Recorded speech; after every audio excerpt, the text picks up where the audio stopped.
Un accord sur l'exploitation des ressources minières de l'Ukraine pourrait être signé ce 28 février à Washington lors d'une rencontre prévue entre le président ukrainien Volodymyr Zelensky et le président des États-Unis Donald Trump. Le texte stipule que les Américains auront accès aux minerais critiques, au pétrole et au gaz ukrainien. L'essentiel, c'est qu'il s'agira d'investir en Ukraine. Et cela nous permettra d'extraire ces minerais car l'Ukraine n'a pas les fonds nécessaires pour le faire actuellement.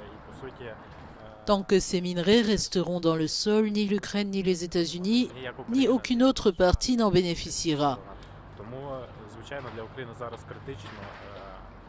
Donc ce soutien financier est crucial pour l'Ukraine.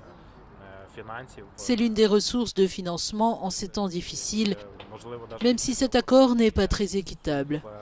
Mais c'est une guerre, et quand il y a une guerre, il faut payer plus. Les États-Unis lanceront un fonds auquel l'Ukraine contribuerait à hauteur de 50% grâce à la monétisation future des ressources naturelles minérales de l'État. Les ressources déjà utilisées pour le budget ukrainien, comme celles de Naftogaz, ne seront pas concernées. Actuellement, le soutien des États-Unis est important parce qu'avant tout, ce sont des armes.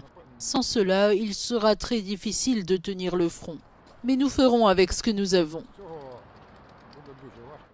L'Ukraine possède environ 5% des ressources minières mondiales, notamment du manganèse, du titane, du graphite et d'importants gisements de lithium. Il faudrait investir 300 millions de dollars pour pouvoir exploiter ces ressources.